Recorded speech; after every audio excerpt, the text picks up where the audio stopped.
একটা হচ্ছে হাটহাজারী মাদ্রাসার এলম, আর একটা হচ্ছে চট্টগ্রাম বিশ্ববিদ্যালয়ের এলম। এই দুই এলমের মধ্যে পার্থক্যটা কি? দুই এলমের পার্থক্য হলো হাটহাজারীতে যে এলম, এটা হচ্ছে ওয়াহির আলম। আর এই ওয়াহির আলম সম্পর্কে আল্লাহ রাসূল বলেন, আল্লাহ পাক সুবহানাহু ওয়া তাআলা এই মেরাজের আলোচনায় বলেছেন, ওমা ইয়ানতিকু আনিল হাওয়া ইন হুয়া ইল্লা ওয়াহয়ু ইউহা। আল্লাহর নবী মন গড়া কোনো কথা বলেন না। আমার ভাইরা, আমি এটা বলতে বাধ্য হই মানুষকে বোঝানোর জন্য, অহংকারের জন্য নয়। কোরআন যদি আমরা আলোচনা করি, তো শহরের শিক্ষিত সমাজ, আমাদের আত্মীয় স্বজন, বন্ধু বান্ধব, রাজনৈতিক দল, সুশীল, বুদ্ধিজীবী, জ্ঞানী, এরা তথাকথিত সাংবাদিক, এরা বলতে চাই, আরে তোমরা দেওবন্দের ছাত্র, তোমরা হাটহাজারীর ছাত্র, লালখানের ছাত্র, তোমরা পড়ছো বুখারী, পড়ছো তিরমিজি, পড়ছো হেদায়া, আবু দাউদ, অমুক তমুক, মেশকাত, তোমরা কি রাষ্ট্রবিজ্ঞান পড়ছো? তোমরা কি অর্থনীতি পড়ছো? তোমরা কি বিজ্ঞান পড়ছো? আমার ভাইয়েরা, সেজন্য ব্যক্তিগতভাবে আমি লালখানবাজার আমার বাবার লাইব্রেরিতে যেভাবে আমরা দেখি ইসলামিক কিতাব শিক্ষদ্রুপ, এটা বাবার উজিলায় আমরা বিজ্ঞানের, রাষ্ট্রবিজ্ঞানের, অর্থনীতির এই বইগুলো ছোটবেলা থেকেই পড়ার অভ্যাস আছে। এবং একটা প্রাইভেট বিশ্ববিদ্যালয় আমি মোটামুটি ডিগ্রিও আছে আমার উস্তাদ আল্লামা তাকি উসমানী হাফিজাহুল্লাহ তাআলা, উনি একজন বড় আলেম, উনি এখন বুখারী পড়ান, উনি শাইখুল হাদিস। উনি কিন্তু আবার কলেজ ইউনিভার্সিটি থেকে তিনি কিন্তু এলএলবি করেছেন, রাষ্ট্রবিজ্ঞান পড়েছেন, আইন পড়েছেন, অর্থনীতি পড়েছেন। তিনি আমাদেরকে ক্লাসের মধ্যে ফিকহ যেমন পড়াতেন, তিনি আমাদেরকে ক্লাসের মধ্যে আধুনিক অর্থনীতির বিভিন্ন বিষয়গুলো তিনি আমাদেরকে বুঝাতেন ক্লাসের মধ্যে। আমি এটাই জন্য বলছি, আজকে চট্টগ্রাম বিশ্ববিদ্যালয়ের যে সিলেবাস গুলো, এগুলো আমাদের নখদর্পণে ইতিহাসের সমস্ত বই, রাষ্ট্রবিজ্ঞানের সমস্ত বই, অর্থনীতির সমস্ত বই, এগুলো একদম আমাদের চোখের সামনে। আরেকদিকে হাটহাজারীতে মেশকাত পড়ানো হচ্ছে, হেদায়া পড়ানো হচ্ছে, আবু দাউদ পড়ানো হচ্ছে, তিরমিজি পড়ানো হচ্ছে, মুসলিম আর বুখারী পড়ানো হচ্ছে। আমার ভাইয়েরা, দুটোই কিন্তু এলম, এদিকেও বই, এদিকেও জ্ঞান, ওদিকেও জ্ঞান। কিন্তু দুই জ্ঞানের মধ্যে বেশ কম কি?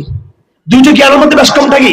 আল্লাহ পাক এই ওহী আলোচনার মধ্যে, যেখানে জিবরিলের সাথে রাসূলের সাক্ষাতের কথা, সিদরাতুল মুনতাহার কথা আছে, আল্লাহ পাক সামনে আর গিয়ে বলেন, ইয়াত্তাবিউনা ইল্লা যান ওয়া মা তাহওয়াল আনফুস।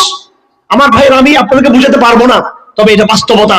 সেটা হলো আধুনিক জ্ঞান, বিজ্ঞান শুধুমাত্র একটা বিষয়, সেটা হলো বিজ্ঞানের যেগুলো আবিষ্কৃত বিষয় এবং অঙ্ক, এই একটা দুটা সাবজেক্ট ছাড়া, আমি আবার বলতেছি, একটা দুটা সাবজেক্ট ছাড়া এই আধুনিক ইনস্টিটিউশনে, আধুনিক বিশ্ববিদ্যালয়ে যত কিছু পড়া হচ্ছে, সবগুলো হচ্ছে কল্প কাহিনী এবং অনুমান ছাড়া কিছুই না। ইতিহাস অনুমান থেকে, ভূগোল অনুমান থেকে, রাষ্ট্রবিজ্ঞান অনুমান থেকে, রাজনীতি অনুমান থেকে, অর্থনীতি অনুমান থেকে। তারা অর্থনীতি একটা কাঠামো তৈরি করেছে, অর্থনীতির সুদভিত্তিক পুঁজিবাদী অর্থনীতি কাঠামো, সমাজতান্ত্রিক কাঠামো, অনুমান আর কল্পনা থেকে তারা গণতন্ত্রের নামে, সমাজতন্ত্রের নামে এবং স্বৈরতন্ত্রের নামে এক এক সময় এক একটা রাষ্ট্রবিজ্ঞানের ফর্মুলা আমাদেরকে দিয়েছে। আমার ভাই, আল্লাহর কসম, এই সমস্ত এই পশ্চিমা ধাঁচের রাজনীতির ভবিষ্যৎ বেশি দিন নাই। এগুলো আগামী এই দশকের ভিতর কবর রচনা হয়ে শরিয়া এই দেশে আমার যে গর্জে উঠবে ইনশাআল্লাহুল আজিজ। আমার ভাইরা, এগুলো হচ্ছে কদর কল্পনা। যারা পড়ে নাই, তারা বুঝবেন না, যারা পড়েছে এগুলো তারা বুঝবেন। চট্টগ্রাম বিশ্ববিদ্যালয়ের একজন বড় দার্শনিক প্রফেসর ডক্টর মুনিদুর আহমদ খান, তিনি এই এখানকার শরীয়ত ফ্যাকাল্টি, এখানকার ইতিহাস ফ্যাকাল্টি তিনি প্রতিষ্ঠাতা ছিলেন। ইতিহাস, আমি একেবারে আজকে হাটহাজারীতে বসে এই কথা চ্যালেঞ্জ করতে চাই, যারা চট্টগ্রাম ইউনিভার্সিটির টিচাররা আছেন, ছাত্ররা আছেন, নাম ধরে বলছি আমি, ডক্টর মুনিদুর আহমদ খান, তিনি চট্টগ্রামের সন্তান এবং চট্টগ্রাম ইউনিভার্সিটির তিনি ইতিহাস বিভাগের তিনি চেয়ারম্যান ছিলেন, প্রতিষ্ঠাতা চেয়ারম্যান। ডক্টর করিম যখন এখানে ভাইস চ্যান্সেলর ছিলেন, তিনি আমার দাদার ছাত্র ছিলেন। তো ডক্টর মুনিদুর আহমদ খান, তার আগে এখানে ইতিহাসের বিভাগ ছিল না, তিনি প্রথম ইতিহাসের বিভাগ সৃষ্টি করেছেন। তিনি বলেছেন তিনি মৃত্যুর আগে আমাদের অনেক বড় মাপের দার্শনিক ছিলেন।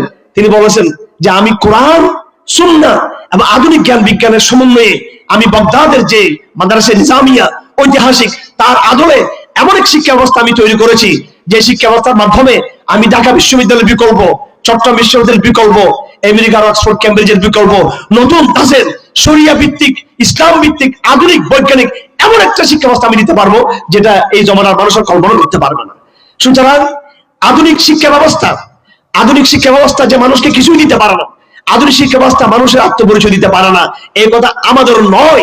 এটা হচ্ছে যারা বিশ্ববিদ্যালয়ে, যারা পড়ুয়া, বিশ্ববিদ্যালয়ে যারা শিক্ষিত, তাদেরই কথা।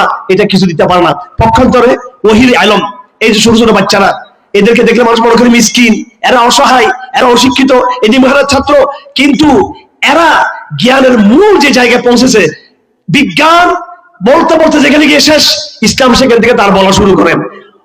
অর্থনীতি যেখানে গিয়ে শেষ, ইসলামের অর্থনীতি ওখান থেকে শুরু হয়। আধুনিক রাজনীতি যেখানে গিয়ে শেষ, ইসলামের রাজনীতি ওখান থেকে শুরু হয়। যাই হোক, এগুলো